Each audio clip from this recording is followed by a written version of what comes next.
Isso. Boa noite, povo de Deus. Boa noite, se coloquem de pé em nome de Jesus.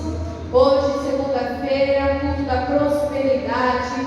E nós estamos aqui para buscar para a nossa vida financeira, para buscar a sabedoria que vem do Senhor, que vem do alto. Amém? Então eu te convido a fechar os seus olhos. Em nome de Jesus, povo de casa, onde você estiver, feche os seus olhos. Vamos orar em nome de Jesus. Pai, nós estamos aqui nessa reunião, Jesus, com o propósito de colocar diante do Senhor as nossas finanças, com o propósito de colocar diante do Senhor, meu Pai, tudo que vem às nossas mãos, porque tudo vem de Ti, Senhor.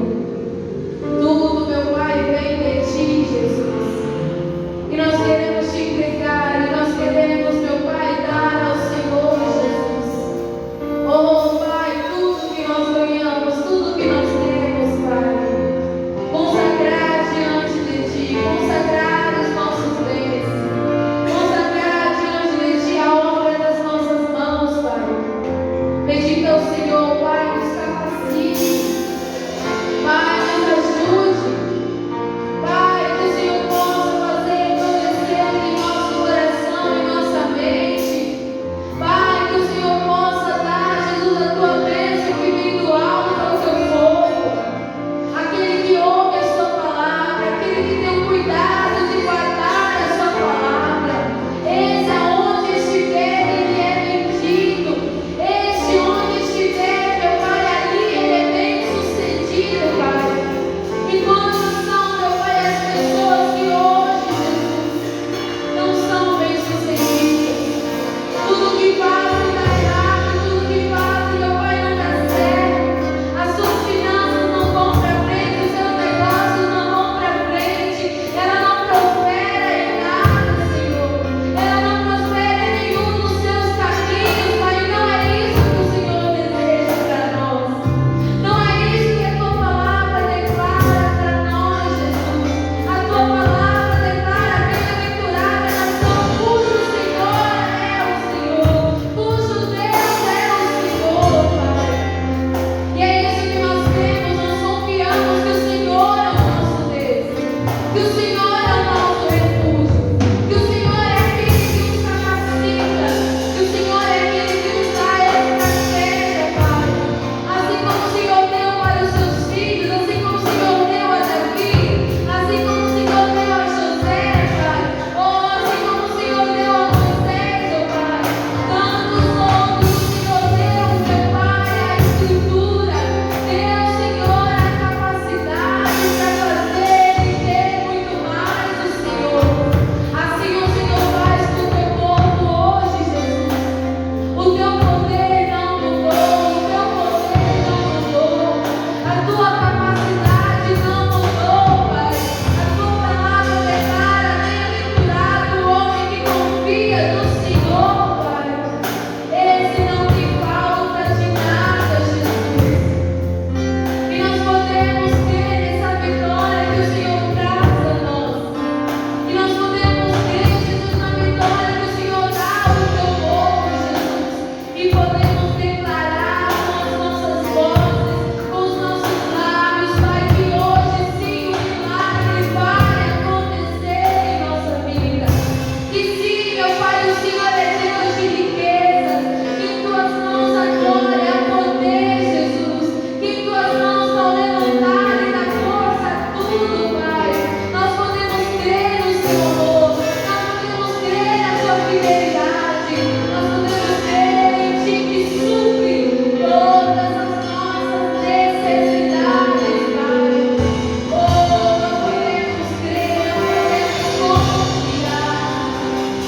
Posso crer Claro, que a vida, o milagre vai acontecer. declare Posso ver as promessas. as promessas sendo liberadas hoje, sendo liberadas.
infinitamente mais do que você pode imaginar, daquilo que está em seu coração, amém? Irmãos, eu convido vocês a chegarem mais para frente aqui. Isso, venham mais para frente, sentam aqui mais para frente. Vamos chegar mais um pouquinho para cá, em nome de Jesus, porque hoje a boa palavra, a semente será plantada em nosso coração. Isso, fiquem de pé, pode ficar de pé, por favor. Isso, feche os seus olhos, em nome de Jesus. Pai, nós cremos nisso, Jesus, que a vitória virá sobre as nossas vidas. De ti vem riquezas e glória, Pai, diante de ti. Tu dominas sobre tudo, a tua mão força e poder, na tua mão a engrandecer e dar força a tudo, Pai. Hoje a vitória é nossa, Jesus. Porque o preço já foi pago lá na cruz do Calvário, Pai. Eu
glorificando e exaltando o teu nome, dando ao Senhor aquilo que o Senhor pede, como está escrito, dá-lhe o teu coração, meu filho. E assim, Deus, nós precisamos entregar cada dia mais no nosso coração, acreditando na sua verdade, acreditando na sua palavra, dando ao Senhor a oportunidade de nos abençoar, de fazer, meu Deus, a sua vontade, de realizar, meu Deus, as suas obras, de fazer aquilo pelo qual o Senhor decidiu fazer, aquilo pelo qual o Senhor assim achou por bem fazer. Assim, Deus, estamos verdadeiramente na sua presença, para glorificar, para dar ao Senhor a oportunidade de nos abençoar, e fazendo verdadeiramente a sua vontade, glorificaremos e exaltaremos o teu nome, e a tua vida, a tua graça estará sobre nós, em nome de Jesus. E diga graças a Deus. Lembrei para ele, pode participar. Lembrei, pode sentar em nome do Senhor Jesus. Boa noite a todos. Eu vim trazer aqui uma palavra especial que eu tinha ela no coração. Eu até planejei fazer de outra forma, mas Deus assim deixou que fosse feito dessa maneira, então vamos aproveitar a oportunidade. Se você trouxe a sua Bíblia, abra por favor no livro de Provérbios, o capítulo é o 4 do livro de Provérbios. É aquilo que eu vivo falando sobre sabedoria, sobre capacidade de entendermos essa situação. Infelizmente, tudo que nós temos que pode deixar de existir na nossa vida está diretamente relacionado sobre o nosso comportamento, sobre as nossas atitudes. Aquilo que eu não tenho, aquilo que Deus não faz por mim, não é má vontade da parte de Deus, não é que Deus não queira fazer, mas na minha conduta eu tenho mostrado para Deus que eu não dou interesse, eu não dou importância àquilo, eu não tenho propriamente prazer naquilo. Hoje nós tivemos de manhã uma reunião na igreja lá do Menininha, Parque Novo Santa Mara, lá em Boimirim. E aí nós estávamos lá, num certo momento, conversando entre nós pastores, e aí estava eu, o pastor Jaime, mais o pastor Teixeira e mais um outro conversando, e na conversa nós fomos lá atrás, há anos atrás, ele muito mais velho que eu na igreja, o pastor Jaime no caso, o Teixeira também, que veio já de outra igreja, mas nós estávamos falando justamente sobre os dias atuais. As pessoas nos dias atuais, elas não têm mais paixão pelas almas, elas não têm mais paixão pela igreja, elas não têm mais paixão pelas coisas espirituais. A grande maioria busca aquilo que é do seu interesse, aquilo no qual ela tem por interesse. E ainda assim, muitos erram nessa parte, porque se você pegar aqui, que seja metade da igreja, que seja toda a igreja, e olhar no olho do irmão e falar assim: irmão, fala para mim, quais são as suas perspectivas financeiras? Aí ele vai dizer que quer prosperar, que quer crescer, que quer isso, aquilo, outro, que pretende comprar uma casa, que pretende fazer um curso. E aí você pergunta: tá bom, você pretende isso tudo, você tem livros na sua casa que falam sobre vida financeira? A resposta será negativa. Não, não tenho. Alguns vão até usar desculpa, porque eu não gosto de ler. Então tá bom, você não gosta de ler. Segunda-feira você vai à igreja? Você dá importância à reunião de segunda-feira igual dá a domingo e tal? Ele vai inventar uma outra desculpa. Não, não vou na segunda porque eu já vou na quarta. Eu não vou na segunda porque na sexta eu vou. Eu não vou na segunda porque é um dia imediato do domingo, então eu não vou na segunda. Em outras palavras, ele está dizendo uma coisa, mas ele não está condizendo com as suas atitudes naquilo que realmente ele diz acreditar ou que ele diz querer. E é por isso que aqui diz o versículo 5 do capítulo 4, ele diz: adquire a sabedoria, adquire a inteligência e não te esqueças, nem te apartes da palavra da minha boca. Não desampares a sabedoria, e ela te guardará. Ame-a, e ela te conservará. Então veja que ele está falando aqui que eu tenho que ter uma atitude. Ele começa dizendo no versículo 5, adquire. Adquirir aqui é você ir atrás, irmão. É você realmente querer. É você ter disposição em favor daquilo que você quer. Você tem que aprender a ser maduro. Hoje, a parte da mensagem que o pastor Jaime começou, é uma de Tessalonicenses, que diz o seguinte: aquele que não quer, que não trabalha, que também não coma. E lá está falando no literal, né? Porque lá em Tessalônica aconteceu um fato em que as pessoas começaram a ouvir a mensagem da salvação, e desde aquele momento em que Jesus foi aos céus, ficou meio que registrado na cabeça de muitos deles que Jesus voltaria em pouco tempo. Eles não acreditavam que ia demorar a volta de Jesus. Passaram a crer que ele voltaria em pouco tempo. E aí então eles entraram no engano. E qual era o engano? Bom, já que Jesus vai voltar logo, para que trabalhar? Já que Jesus vai voltar logo, para que eu vou então fazer isso aqui?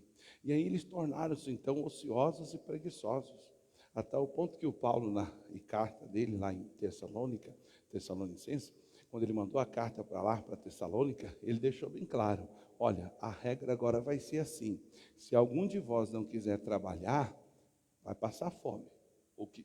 Dentre vós, o que não quiser trabalhar, também não coma. E essa é a situação também espiritual. É uma situação em que a pessoa adquire, se ela não quiser trabalhar para poder ter aquilo que Deus tem para ela, para descobrir o seu talento, para descobrir o seu destino, para descobrir onde Deus quer que você vá, você não vai comer aquilo, você não vai usufruir daquilo. E depois muitos vão ficar frustrados, achando que foi Deus que limitou ele, foi Deus que não quis dar o que ele queria. Mentira. A verdade é que onde pisar a planta dos teus pés, aí tenho te dado por herança. Mas essa é a realidade. E aí a igreja sofre financeiramente, dificuldade financeira em vários aspectos da igreja. E aí alguém disse: poxa, mas o pastor sempre com aquela conversinha, sempre com aquela situação. Mas olha o que ele diz aqui, no versículo 5, né? Adquire a sabedoria e a inteligência, não te esqueças e nem te aparte as palavras da minha boca. Então você tem que adquirir no sentido de guardar. Você não pode fazer essas duas coisas. Você não pode esquecer e nem apartar-se daquilo que foi falado. Por isso que eu vivo dizendo: irmão, quantas são as pessoas que na igreja deveriam ser doutores na Bíblia, deveriam conhecer muito das Escrituras. É bem verdade, eu estou fazendo aqui um aprofundamento bíblico, né, vamos dizer assim. E tem muita coisa ali que é um verdadeiro besterol. Hoje mesmo eu vi um camarada colocar lá uma coisa, dizer que Deus confirma tudo que ele faz pela boca do homem. Não tem parte nenhuma na Bíblia que diz isso. A Bíblia diz que eu devo crer em profecia, e diz que eu devo crer nas Escrituras. Mas aí a pessoa interpreta mal e ela acha que a profecia é aquilo que vem da boca de alguém. Aí fica aquela situação: ei, servo meu, que o Senhor diz, e blá blá blá. E muitos são os besteróis que se ouvem da boca da pessoa. Então a gente tem que vigiar. Agora, a profecia é as Escrituras, é a revelação do que está escrito. Eu devo adquirir a profecia e guardar. Eu não posso jogar fora, eu não posso abandonar aquilo. Por quê? Versículo 6.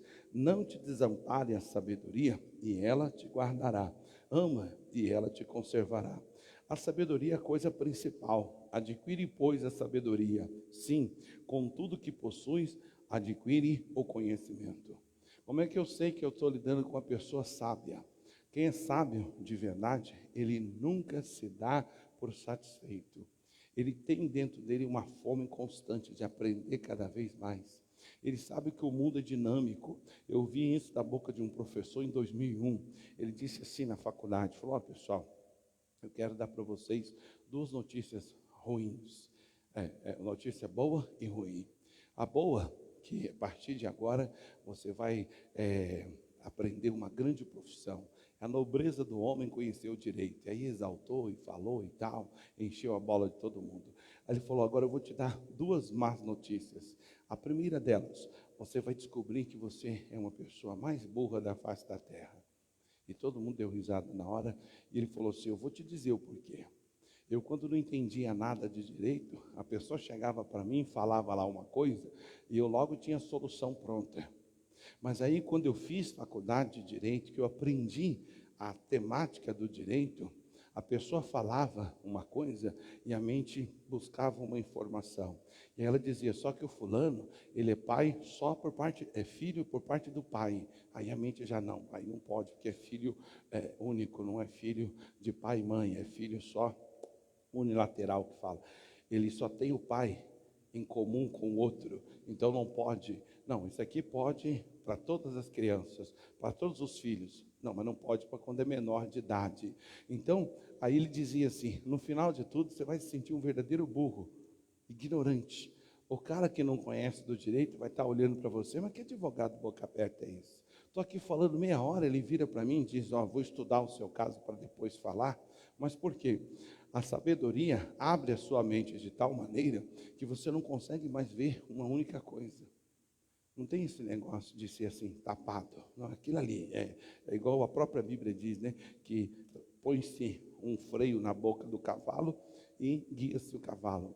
O cavalo anda na rua, ele usa aquele tapume aqui nos olhos, porque quem lidar com ele diz que ele é um animal muito arisco, ele assusta muito fácil, principalmente com a visão periférica.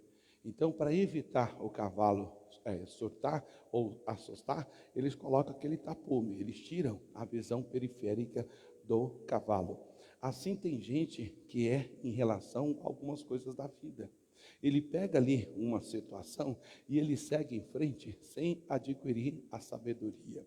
E esse é o grande problema. Por quê? Versículo 8 ele diz: exalta e ela te exaltará, abraçando tu, ela te honrará. Dará à tua cabeça um diadema de graça e uma coroa de glória te entregará. Essa é a regra, irmão. Diadema quer dizer aquela coroa que é só um arco, né? Ela só tem um símbolo na frente assim e ela é vazada. Essa coroa se usava em tempo de guerra. Porque o cara está num cavalo, está numa situação, se for aquela que é fechada, cai fácil da cabeça. Então tinha a diadema, que era essa que era fechada, como alguém diz, parece véu de noiva, né? Porque o véu de noiva vem aqui nessa parte aqui e em cima fica livre, né? Então eles diziam, diadema é aquela coroa que se usa na guerra. Aqui ele diz: dará à tua cabeça um diadema de graça. Quando você tem a sabedoria da parte de Deus, quando você entende ou ouve a voz de Deus, você tem na sua cabeça, ou aqui figuradamente nos seus pensamentos, pensamento de graça, pensamento de que você vai alcançar o que precisa por favor imerecido, porém tem que haver o seu exercício, seu esforço, a sua dedicação. Eu fui vítima disso e talvez você tenha sido também, de você ajudar alguém, você fazer um bem para alguém e de repente você ouve da boca dessa pessoa: fez porque quis, eu não pedi. E é essa justamente a contramão de Deus. Deus faz para quem pede.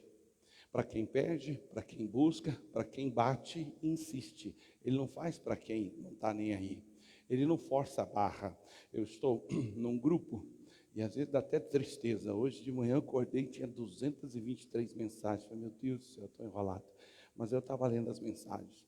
E entre elas tinha uma lá que encaixou no que eu já tinha no coração em relação à mensagem de hoje, prosperidade. Aí uma mulher falando lá, alguém fez lá um problema e teve um prejuízo de 10 mil reais, que foi enganado lá numa suposta compra de casa, que acabou virando prejuízo. E aí, uma lá do grupo colocou lá, falou: irmão, eu quero deixar claro para você, que você tem que aprender com os erros. Você não tem que ficar chateado com Jesus e nem com ninguém. Aí ela contou, olha, eu tive, o único bem material que eu tive bom na vida foi um carro zero, um tempo atrás. Eu vendi esse carro zero para adquirir uma casa e eu negociei com uma pessoa. Essa pessoa me enrolou, nós perdemos o carro zero e o pior, ela inclusive morreu. Não podia nem pagar a dívida. E aquilo ficou no meu coração durante muito tempo. Mas aí eu comecei a olhar para Deus e comecei a perceber que o erro foi meu. Eu forcei a barra. Não era tempo para me comprar uma casa, mas eu queria. Eu queria porque queria aquela casa. Então, a coitadinha lá, que foi usada lá pelo mal, ela foi um instrumento na mão do diabo. Mas o idiota fui eu, né? A burra fui eu, porque eu forcei a barra. Eu entendia que não era tempo, mas eu queria, quebrei a cara, perdi o carro, perdi dinheiro, perdi tudo. Então veja, como eu vivo dizendo aqui, a gente aprende com os próprios erros, aprende com a instrução para não errar e aprende com os erros dos outros. Aí essa mesma mulher diz assim: olha, mas eu quero deixar uma palavra de fé, deve ser empresária, né? Imagina, pelo que ela conta lá. E ela falou assim: mas eu quero deixar uma palavra de fé no coração do irmão. Mais à frente, eu entrei numa situação para comprar uma casa e financiamos uma casa em 360 vezes, 30 anos para pagar. Deus pôs a mão, em 5 anos, 60 meses, nós conseguimos quitar a nossa casa. E agora, Deus nos abençoou ainda mais. Compramos uma casa num bairro até mais chique, um bairro mais nobre do que a gente tem. E compramos nas mesmas condições, 360 meses para pagar.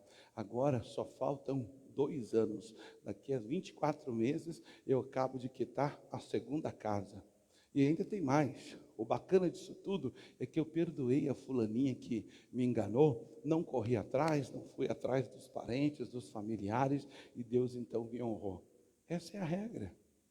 A gente sabe assim, ele não perde tempo com aquilo que é do demônio, aquilo que é atraso na vida. Ele pega aquilo ali, tudo vira sabedoria, e ele segue em frente, leva no peito e resolve. Então ele deixa claro aqui que quem tem valor, aliás, quem entende o valor da sabedoria, ele adquire essa coroa. Diadema de graça estará na cabeça dessa pessoa e uma coroa de glória te entregará. Ou seja, a pessoa sabe que aquilo que ela está passando é para a glória de Deus. Aquilo que ela está sofrendo é para que Deus seja glorificado. Foi o caso que aconteceu com essa mulher. Ela entendeu no processo, culpado foi ela. Culpado não foi a bandida da mulher que enganou ela, culpado foi ela. É assim, eu vivo dizendo aqui, e nós vamos nos surpreender no dia do juízo. Muitos pais de famílias mortos por um ladrão vão estar fora dos céus, e o ladrão que matou ele, ou o assassino, vai estar lá. E por quê? Porque naquele dia que o cara ia morrer, Deus insistiu, Deus fez de tudo que se possa imaginar para o camarada não sair de casa. Mas aí o cabeça é tapado e ele diz, não, tem que ir hoje, porque se eu não for, eu vou perder, eu vou isso, aquilo, outro. Eu me lembro do caso de uma, que ela foi assaltada indo para o banco uma ocasião. E aí ela veio falar comigo e pediu oração. A primeira pergunta que eu fiz para ela, irmã, a senhora foi pega de surpresa? Como assim, pastor? A senhora está vindo para o banco, acabou de falar aí que foi assaltada. Mas antes de ir para o banco não rolou nada, não? Ela entendeu o recado. O senhor está querendo dizer o quê? Que se eu não ouvi da parte de Deus, que eu não devia ir? É isso mesmo. Ah, ouvi, pastor. Mas é que eu sou assim muito rígida com as minhas contas. Eu gosto de pagar tudo em dia. E sem contar que ia ter juros se pagasse no dia seguinte. Aí eu perguntei para ela, os juros ia ser tão grande como o prejuízo de ter perdido todo o dinheiro e ao mesmo tempo ter quase morrido? Não. Burrice, pastor. Hoje, se Deus falasse, podia ser um juros alto. Eu ouviria Deus e não iria. É assim. Então Deus quer que todos nós entendamos isso para mudar, para crescer. Na mesma conversa hoje, você estava falando do assunto, e aí lembramos de 1900 e nada, como eu disse. Aí o pastor já me deu um outro exemplo, falou assim, você vê como que as pessoas são má. Uma vez, muitos anos atrás, eu estava em tal lugar, e eu fui fazer uma compra, e aí eu já tinha recebido a instrução do missionário para poder pinchinchar, para ficar mais barato o produto. E eu então chamei a moça de lado assim e falei para ela, falei, olha, me faz aí um desconto que eu vou levar 2 unidades e ao mesmo tempo vou pagar em dinheiro. Ele acabou de falar, a mulher disse, o quê? Você vai pagar em dinheiro? Ela acabou de falar, colou 2 caras do lado dele. A sem vergonha já mancomunada com o vagabundo. Quando ela falou alto, e já falou para o ladrão escutar, 2 caras colou nele, e se não fosse Deus, tinha roubado todo o dinheiro e tinha, quem sabe, até feito um mal para ele. Você vê? É assim. Por isso que quem não é sábio, tapado na vida, vive na mão do capeta. Ele vive tomando o chapéu do demônio, porque ele não pensa. Ele não tem a visão ampla da vida. Ele não consegue enxergar além. Ele só vê na hora uma situação única. Ele julga aquela situação e acha que está fazendo a melhor coisa da vida, que foi essa irmã. O cara meteu um 38 carregado na cara dela e ela já teve envolvimento com crime. Então ela viu que realmente a arma era de verdade. E ainda disse, pastor, estava 6 balas lá, olhando na minha testa. O cara meteu na testa dela um 38, poderia ter matado. E Deus ficou, ó, não vai, não vai, não vai. Foi, perdeu o dinheiro, quase morreu. Porque quer ser muito reta, quer ser muito honesta. Deus sabia daquilo tudo. Tem coisa que acontece. Uns dias atrás, o banco onde eu tenho conta, o aplicativo travou. Mas travou que não mexia para nada. E aí, né, tentei de um jeito, precisava inclusive pagar a conta e não consegui. Aí liguei lá no atendimento eletrônico, no banco. Aí o cara já atendeu, falou: senhor, nós estamos com um problema que aconteceu no sistema assim, assim, assado, e ninguém está tendo acesso à conta corrente. Então, seja saldo. Se o senhor tivesse muito dinheiro na conta, está saldo zero, ignora. E se tiver lá um saldo muito astronômico, que não tem a ver com a sua realidade, ignora também, que foi um problema que teve no sistema do banco. Mas fique tranquilo, porque já foi colocado inclusive no site do banco, já foi anunciado no Twitter e tal, que todas as contas que venceram hoje poderão ser pagas até 3 dias posteriores, sem juros nenhum. Simples assim, os caras não é burro. Eles que fizeram a porcaria. Se eu vou pagar agora uma conta, está em atraso, quem vai se lascar é eles. Então veja que a sabedoria, ela faz parte de toda a situação do mundo. Eu estava pensando em relação ao cartão de crédito. Cartão de crédito, quando você paga no dia, o atraso de um dia, são 2% de multa. Se fosse 10 mil reais, 2% dá 200 conto. E quantos milhões de reais eles não perderam ali em relação a um dia de atraso do cartão de crédito? Mas até então, filho, sai muito mais barato assumir a responsabilidade, pagar a multa do cartão, do que deixar o cara ir para a justiça, meter lá uma justiça nas costas dele e arrancar um dinheirão das costas dele, do banco. É assim, irmão. É por isso que toda pessoa sábia, ela tem a mente ampla, ela tem a mente, né, aberta para tudo. Ela não é tapada e pensa numa única coisa. Ela não tem aquela visãozinha limitada. Mas por quê? Porque ela adquire a sabedoria, ela entende que quem vai exaltá-la é a sabedoria, é a atitude sábia que ela vai tomar. Essa é a regra. E você vê isso em várias partes da Bíblia. Até o Davi, quando estava em um momento de perigo lá no passado, ele fingiu-se de louco. Ele fingiu-se literalmente de louco. E assim outras situações da Bíblia. O Paulo, por exemplo, quando teve que fugir de Jerusalém, diz a Bíblia que eles abaixaram Paulo pelo muro da cidade dentro de um cesto de pão. Pegaram lá um cesto de pão, colocaram ele dentro e abaixaram ele do outro lado da cidade, e ele fugiu. Ele não orou, não, Deus. Aí é o caso. O Eliseu, quando foi cercado Samaria, o que Eliseu fez? Ele orou e disse: Senhor, peço-te que os fira com cegueira. A Bíblia diz que o Eliseu foi falar com os inimigos, conversou e ainda perguntou: vocês estão atrás de quem? Nós viemos aqui atrás de um profeta aí, porque ele tem caguetado os nossos planos lá na nossa cidade. Então nós cercamos a cidade para prender esse profeta. É? Então tá bom, pode vir que eu vou levar vocês a ele. O próprio Eliseu falando com eles. Aí levou eles no meio da cidade. Quando chegou lá no meio da cidade, o exército de Israel cercou eles. Aí os olhos deles se abriram. Quando viu, já era, estava todo mundo lá. Eliseu usou a regra. Você sabe que tem código de guerra, né? Em toda época sempre existiu. Quando o exército estava lá preso, dentro da cidade de Samaria, e o exército de Israel cercou eles, Eliseu disse: não lutais contra ele, e não tirai as vossas espadas contra eles, porque seria uma maldade, seria uma covardia. Você vê que o próprio Deus, respeitando ali, usando o homem de Deus para respeitar o código de guerra. Não, se você estivesse confrontado com eles na guerra, tudo bem, de igual para igual, e venceram. Mas agora eu os trouxe aqui para mostrar que há Deus em Israel. O exército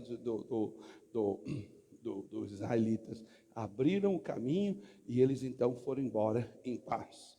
Pergunta se eles lutaram outra vez contra o povo de Deus. Essa é a sabedoria que Deus dá. Se o Eliseu ali, naquela hora, diz: pode matar todo mundo. Deus nos entregou em nossas mãos. Arrebenta todo mundo. Essa notícia ia ecoar. Aquele rei devia ter outros amigos reis inimigos. Ia virar aquele banzé, como diz. Ia virar aquele verdadeiro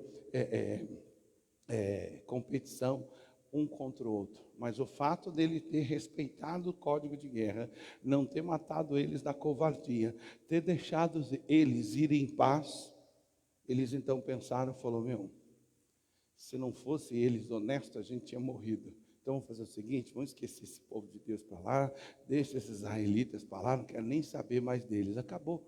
A paz entrou em ação a partir daquele momento. Estava lendo um fundamento da palavra prosperidade, tem prosperidade e paz. Veja bem, na origem da palavra prosperidade e a palavra paz, elas têm quase o mesmo significado. Ou seja, quando pagamos as contas, quando deixamos tudo em dia, é natural que tenhamos paz. Mas essa paz não é conosco, é com o outro. Então é você entender que aquele dinheiro de alguma maneira pertence àquela pessoa e você fica ali aflita em pagar para ajudar aquela pessoa, ainda que seja um banco. Até aí, problema deles, que eles fazem com dinheiro ou não. Você comprou, financiou, vai lá e paga. Mas o diabo inverte de tal maneira que a pessoa diz assim, pastor, quando eu paguei aquela dívida, eu fiquei assim até, aliviada, fiquei tão feliz por me livrar daquela dívida. E por isso que muitos, querendo a paz, fazem loucura. Acabam metendo os pés pelas mãos e se lascam todo, porque querem se sentir bem, quer ter a paz de ter quitado o carro, aí vai lá, paga um preço altíssimo, quer ter a paz de ter um carro na garagem, aí vai lá, financia um carro que vale 10 no final de tudo. Ele quer ter a paz de ter a casa própria e não pagar mais aluguel, e aí correndo atrás dessa paz egoísta e natural, ele mete os pés pelas mãos e se lasca todo. Essa é a regra. Essa irmã lá do Grajaú, ela queria ter a paz de pagar a conta em dia, porque ela gosta de pagar tudo no seu devido dia. E é o correto. Mas naquele dia Deus sabia, alguém vai assaltar minha filha. Não vai. Deixa se atrasar, amanhã paga. Hoje nem seria assim, né? Ela pagaria pela internet. Mas enfim, forçou a barra, perdeu o dinheiro. Essa é a situação. A minha tia, já falecida, ela foi capaz de ser assaltada 2 anos consecutivos com o salário e o 13º inteirinho. O cara levou logo os 2. Levou o salário e o 13º. Por quê? Porque ela gostava de um banco que era diferente do banco que ela recebia a aposentadoria. Então ela ia no banco onde recebia a aposentadoria, sacava todo o dinheiro para levar para outro banco. Falei, tia, como assim? Eu já expliquei para a senhora. Chega na boca do caixa, fala, amigo, eu quero um cheque administrativo. Faz um cheque administrativo aí. Aquele é dinheiro vivo, tia. Falei para ela, inclusive, na época, o valor. Custa R$18. E custava R$18, até R$100.000 na época, era R$18 o preço, o valor de um cheque administrativo. Cheque administrativo é dinheiro. Eu tenho lá 1 milhão na conta. Se eu chegar para o gerente da minha conta e dizer, amigo, quero um cheque administrativo.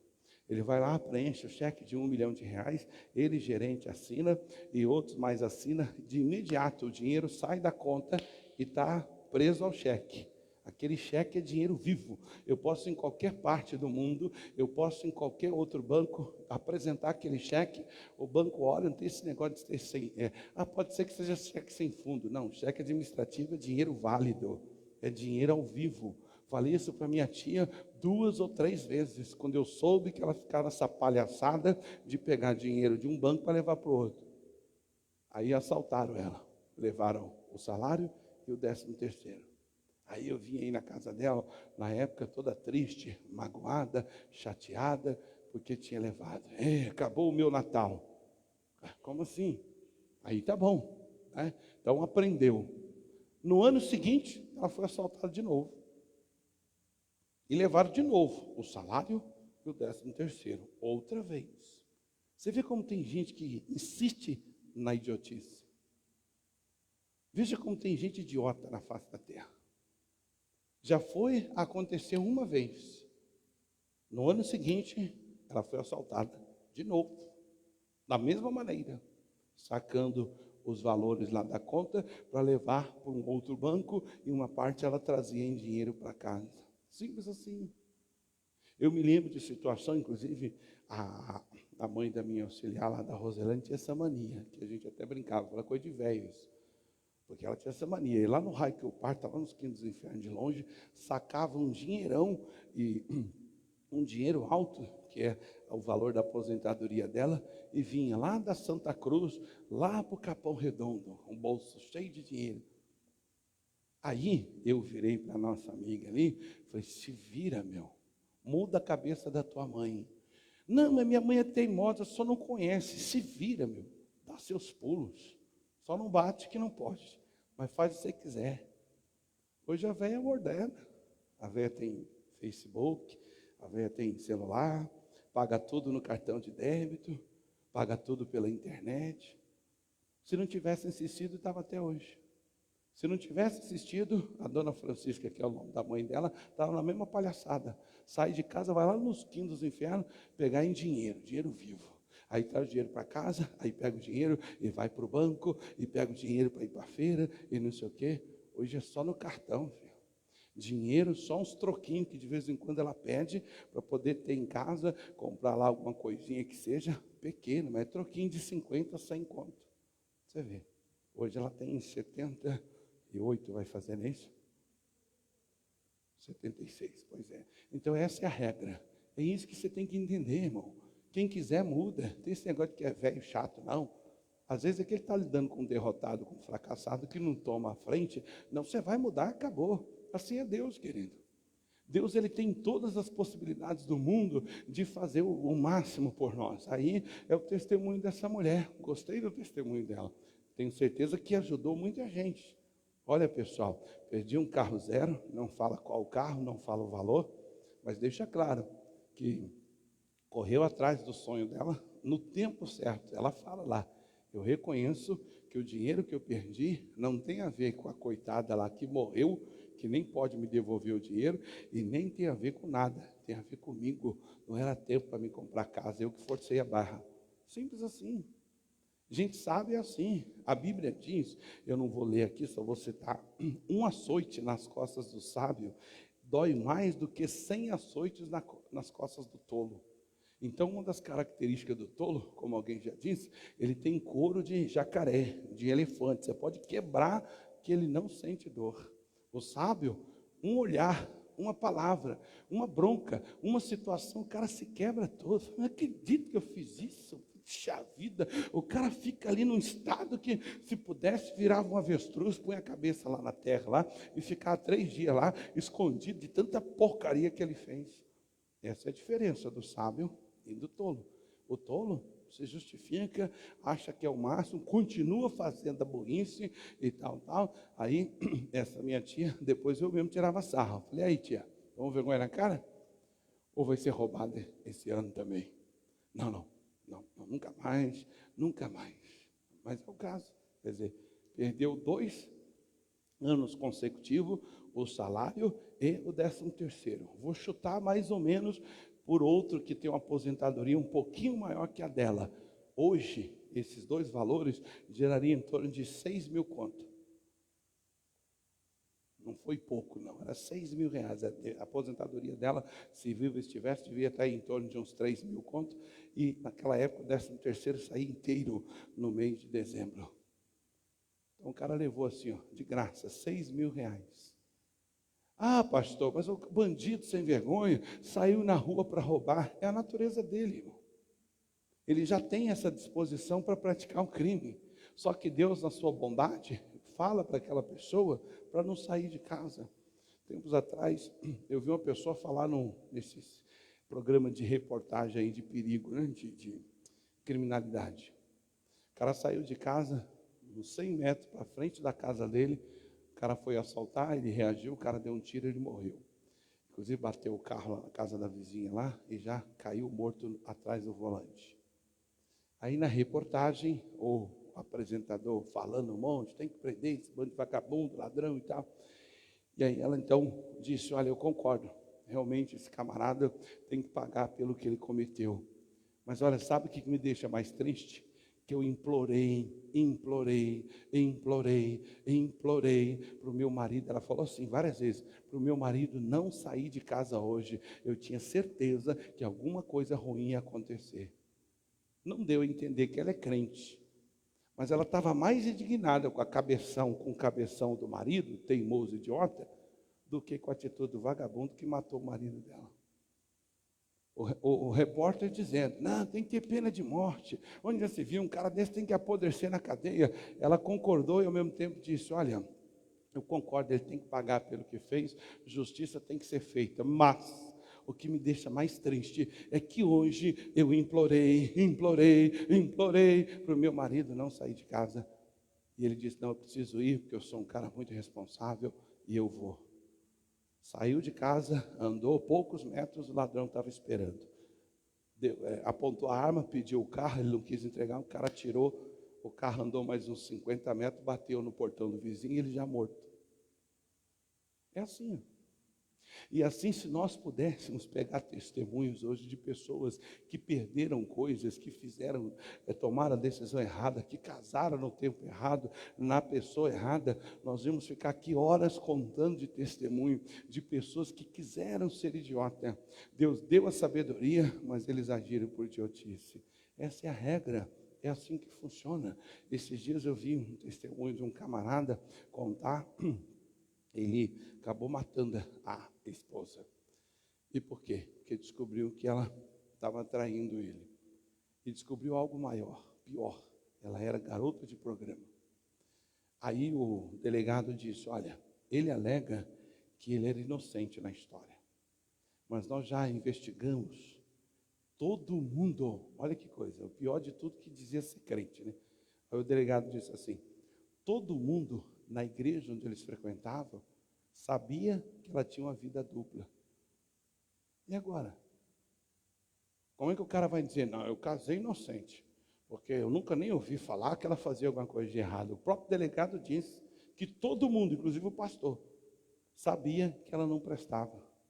Forçou a barra, casou, começou a ser traído, ficou injuriado, matou a mulher. Agora vai apodrecer na cadeia por alguém que estava lá com problema espiritual, certamente, que caberia então ele ouvir Deus. Deus, e aí, eu vou libertá-la primeiro, eu vou entrar nessa, ou o senhor não quer que eu case com ela? Não, forçou a barra, ignorando o fato e se deu mal. Assim, irmão, estou falando aqui de família, estou falando de acidentes, de mortes, de tragédia, mas a essência assim é também no aspecto financeiro.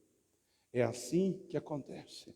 É no aspecto financeiro. Deus dá jeito, Deus faz de tudo para alertar a pessoa. Não compre, não faça isso, não tome essa decisão, e a pessoa toma. Tem poucos casos que eu já vi de pessoas procurarem dizer, pastor, eu queria que o senhor me ajudasse em oração, porque eu perdi um dinheiro aí, e eu sei que o culpado foi eu. E às vezes eu pergunto, mas por quê? Não, pastor, porque teve uma época assim, que eu juntei um dinheiro para determinada coisa, e estava tudo certo, eu ia fazer aquilo lá, eu não tinha outro plano. Mas aí surgiu uma oportunidade, e nessa oportunidade eu questionei a Deus, devo fazer? E me vinha ao coração, não faz. Mas era irmão, era amigo, fez, quebrou a cara. O sábio tem essa capacidade também, sabia? Ele percebe onde ele pisou na bola e ele logo volta à sanidade e volta à sua, vamos dizer assim, lucidez. Motivo muito simples. Diz aí, eu vou ler o versículo de novo para a gente fazer a oração. 9. Dará à sua cabeça um diadema de graça, e a sua coroa, e uma coroa de glória te entregará. Deus não pode dar a mim coroa de fracasso, coroa de vergonha, coroa de derrota. Deus quer que eu tenha uma coroa de glória. Deus quer que eu tenha uma diadema de graça, ou seja, pensamento a respeito da graça de Deus operante a meu favor. Se isso não está acontecendo, eu estou sendo tolo. Eu não estou dando crédito ao que ele fala. Eu não pego a sabedoria dele e guardo dentro de mim. Por isso, as coisas não acontecem. Então essa é a palavra que você possa então meditar mais tarde e Deus fale mais ao seu coração. Aqui eu quero falar agora dos envelopes de dízimos e ofertas.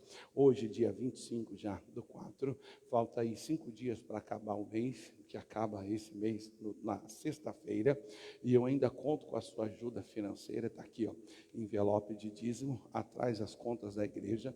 Aqui tem um WhatsApp no qual você pode mandar para nós a sua contribuição, e nós vamos colocar você manda o comprovante da sua contribuição e nós vamos colocar como sendo membro dessa igreja que tem colaborado e ajudado a manter a obra de Deus e as portas desta igreja aqui abertas. Então fica aí o recado. Se você receber algo até sexta-feira, esse mês acaba na verdade no sábado, né? Mas você pode então ser um instrumento na mão de Deus para ajudar a obra de Deus até sábado, em nome de Jesus. E o recado principal dessa mensagem é: participe disso ativamente. Eu vou ler.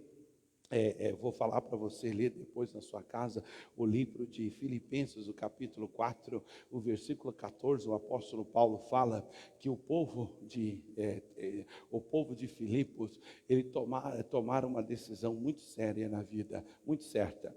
Eles passaram a participar das aflições do apóstolo. Talvez você não cresça financeiramente porque você não se atenta a participar das aflições do pastor da igreja, as aflições de algum projeto que tem na igreja, e tem toda aquela aflição para ter recursos, para levantar recursos, para poder então fazer aquilo tornar-se uma realidade. Então eu vou dar um conselho para você, amigo, você de casa, você aqui da igreja. Quando for falado sobre necessidade financeira da igreja, que passa por luta, ou que tem necessidade de levantar um determinado valor para cumprir a pregação do Evangelho, participe dessa aflição. Sinta na sua pele também o que ele, pastor ou líder da igreja, está sentindo. Se você ignorar e disser: mas aí é problema dele lá, ele que se vire. Tem gente que uma vez eu soube disso, um pastor estava fazendo aquele apelo mais profundo e ele disse: pessoal, se ninguém ajudar, essa igreja vai ter que fechar, as portas vão se fechar e nós vamos ter que então perder o nosso lugar. Naquela hora tinha um obreiro passando perto de uma pessoa e a pessoa acabou falando um pouco alto. Ela disse assim: se fechar essa igreja eu vou para outra. É assim. Agora imagino que essa pessoa orando a Deus, numa aflição, numa dificuldade: Deus me ajuda, Deus me prospera, Deus me dá graça. E Deus vai dizer: mas quando o seu irmão, pastor, seu irmão lá da igreja, quando os irmãos da igreja estavam em aflição, com dificuldade de pagar o aluguel, quase perdendo as portas da igreja, quase fechando, você não ligou para a aflição deles? Por que eu agora vou ter que ligar para você? Então, uma regra, meu querido, é dando que se recebe, inclusive a atenção, o carinho, a necessidade que alguém está em aflição pede para você. Então, participe das aflições do Evangelho, que é a pregação do Evangelho, e você vai prosperar rica e abundantemente, tá certo? Você de casa fique na paz, a gente volta em tempo oportuno, em nome de Jesus.